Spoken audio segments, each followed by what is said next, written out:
ایک بادشاہ اپنے محل کی چھت پر ٹہل رہا تھا کہ اس کی نظر محل کے نزدیک گھر کے چھت پر پڑی، جس پر ایک خوبصورت عورت کپڑے سکھا رہی تھی۔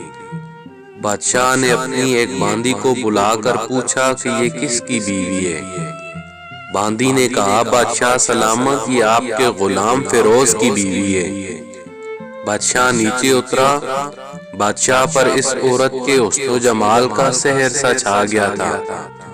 اس نے فیروز کو بلایا۔ فیروز حاضر ہوا تو بادشاہ نے کہا، ہمارا ایک کام ہے، ہمارا یہ خط فلاں ملک کے بادشاہ کو دے آؤ اور اس خط کا جواب بھی آتے ہوئے لے آنا۔ فیروز بادشاہ کے حکم کو سر آنکھوں پر اور وہ خط لے کر گھر واپس آ گیا۔ خط کو اپنے تکیے کے نیچے رکھا اور سفر کا سامان تیار کیا۔ رات گھر میں گزاری اور صبح منزل مقصود پر روانہ ہوا۔ اس بات سے لاعلم کہ بادشاہ نے اس کے ساتھ کیا چال چلی ہے۔ ادھر فیروز جیسے ہی نظروں سے اوجھل ہوا، بادشاہ چپکے سے فیروز کے گھر پہنچا اور فیروز کے گھر کا دروازہ کھٹکھٹایا۔ فیروز کی بیوی نے پوچھا، کون ہے؟ بادشاہ نے کہا، بادشاہ تمہارے شوہر کا مالک۔ تو اس نے دروازہ کھول دیا۔ بادشاہ اندر آ کر بیٹھ گیا۔ فیروز کی بیوی نے حیران ہو کر کہا، آج بادشاہ سلامت ہمارے غریب خانے میں؟ بادشاہ نے کہا، میں یہاں مہمان بن کر آیا ہوں۔ فیروز کی بیوی بادشاہ کا مطلب سمجھ گئی اور کہا، میں اللہ کی پناہ چاہتی ہوں آپ کے اس طرح آنے سے، جس میں مجھے کوئی خیر نظر نہیں آتی۔ بادشاہ نے غصے میں کہا، اے لڑکی، کیا کہہ رہی ہو تم؟ شاید تم نے مجھے نہیں پہچانا۔ میں بادشاہ ہوں، تمہارے شوہر کا مالک۔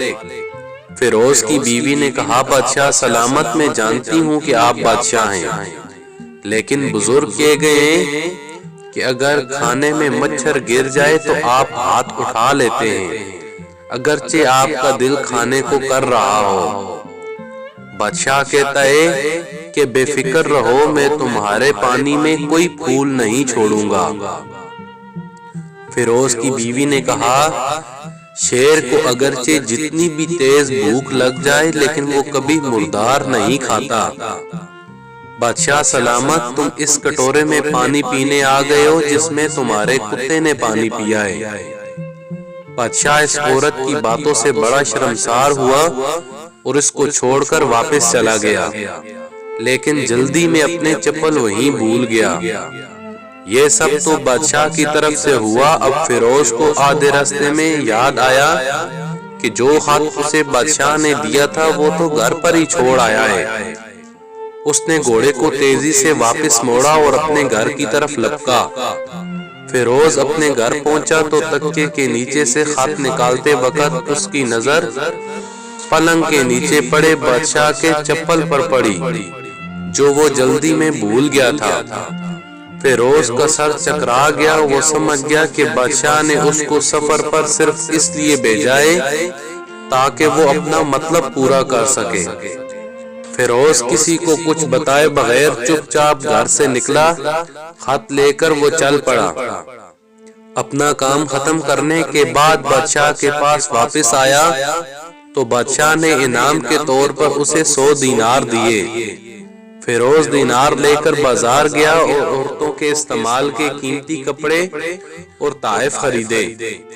گھر پہنچ کر بیوی کو سلام کیا اور کہا، چلو تمہارے میکے چلتے ہیں۔ بیوی نے کہا، یہ کیا ہے؟ تو شوہر نے کہا، بادشاہ نے انعام دیا ہے اور میں چاہتا ہوں کہ یہ پہن کر اپنے گھر والوں کو بھی دکھاؤ۔ بیوی نے کہا، جیسا آپ چاہیں۔ بیوی تیار ہوئی اور اپنے والدین کے گھر اپنے شوہر کے ساتھ روانہ ہوئی۔ داماد اور بیٹی کو دیکھ کر اور ان کے لائے گئے تحفے دیکھ کر وہ لوگ بہت خوش ہوئے۔ فیروز بیوی کو چھوڑ کر واپس آ گیا اور 1 مہینہ گزرنے کے باوجود نہ بیوی کا پوچھا نہ اس کو واپس بلایا۔ پھر کچھ دن بعد اس کے سالے اس سے ملنے آئے اور اس سے پوچھا، فیروز آپ ہمیں ہماری بہن سے غصے اور ناراضگی کی وجہ بتائیں یا پھر ہم آپ کو قاضی کے سامنے پیش کریں۔ تو اس نے کہا اگر تم چاہو تو کر لو، لیکن میرے ذمے اس کا کوئی حق باقی نہیں جو میں نے ادا نہ کیا ہو۔ وہ لوگ اپنا کیس قاضی کے پاس لے گئے تو قاضی نے فیروز کو بلایا۔ قاضی اس وقت بادشاہ کے پاس بیٹھا ہوا تھا۔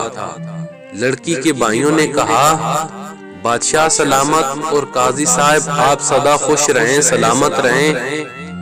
قاضی صاحب ہم نے ایک سرسبز باغ درختوں پھلوں سے بھرے ہوئے اور ساتھ میں میٹھے پانی کا کنواں اس شخص کے حوالے میں دیا، تو اس شخص نے ہمارا باغ اجاڑ دیا، سارے پھل کھا لیے، درخت کاٹ لیے اور کنواں خراب کر کے بند کر دیا۔ قاضی فیروز کی طرف متوجہ ہو کر پوچھا ہاں تو لڑکے تم کیا کہتے ہو؟ فیروز نے کہا قاضی صاحب جو باغ مجھے دیا گیا تھا وہ اس سے بہتر حالت میں نے انہیں واپس کیا ہے۔ قاضی نے پوچھا کیا اس نے باغ تمہارے حوالے ویسی ہی حالت میں واپس کیا ہے جیسے پہلے تھا؟ انہوں نے کہا ہاں ویسے ہی حالت میں واپس کیا ہے، لیکن ہم اس سے باغ واپس کرنے کی وجہ پوچھنا چاہتے ہیں۔ قاضی ہاں فیروز تو تم کیا کہنا چاہتے ہو اس بارے میں؟ فیروز نے کہا قاضی صاحب میں باغ کسی بغض یا نفرت کی وجہ سے نہیں چھوڑ رہا، بلکہ اس لیے چھوڑا کہ ایک دن میں باغ میں آیا تو اس میں نے شیر کے پنجوں کے نشان دیکھے، تو مجھے خوف ہوا کہ شیر مجھے کھا جائے گا، اس لیے شیر کے اکرام کی وجہ سے میں نے باغ میں جانا بند کر دیا۔ بادشاہ جو ٹیک لگائی یہ سب کچھ سن رہا تھا اٹھ کر بیٹھ گیا اور کہا فیروز اپنے باغ کی طرف امن اور مطمئن ہو کر جاؤ، واللہ اس میں کوئی شک نہیں کہ شیر تمہارے باغ میں آیا تھا، لیکن وہ وہاں پر نہ تو کوئی اثر چھوڑ سکا، نہ کوئی پتا توڑ سکا اور نہ ہی کوئی پھل کھا سکا۔ وہ وہاں پر تھوڑی دیر رہا اور مایوس ہو کر لوٹ گیا۔ خدا کی قسم میں نے کبھی تمہارے جیسے باغ کے گرد لگے مضبوط دیواریں نہیں دیکھی۔ تو فیروز اپنے گھر لوٹ آیا اور اپنی بیوی کو بھی واپس ساتھ لے آیا۔ نہ تو قاضی کو پتہ چلا اور نہ ہی کسی اور کو کہ ماجرا کیا تھا۔ کیا خوب بہتر ہے اپنے اہل و عیال کے راز چھپانا تاکہ لوگوں کو پتہ نہ چلے، اپنے گھروں کے بیت کسی پر ظاہر نہ ہونے دو۔ اللہ آپ لوگوں کی اوقات خوشیوں سے بھر دے، آپ کو، آپ کے اہل و عیال کو اور آپ کے مال کو اپنی حفظ و امان میں رکھے۔ آمین ثم آمین یا رب العالمین۔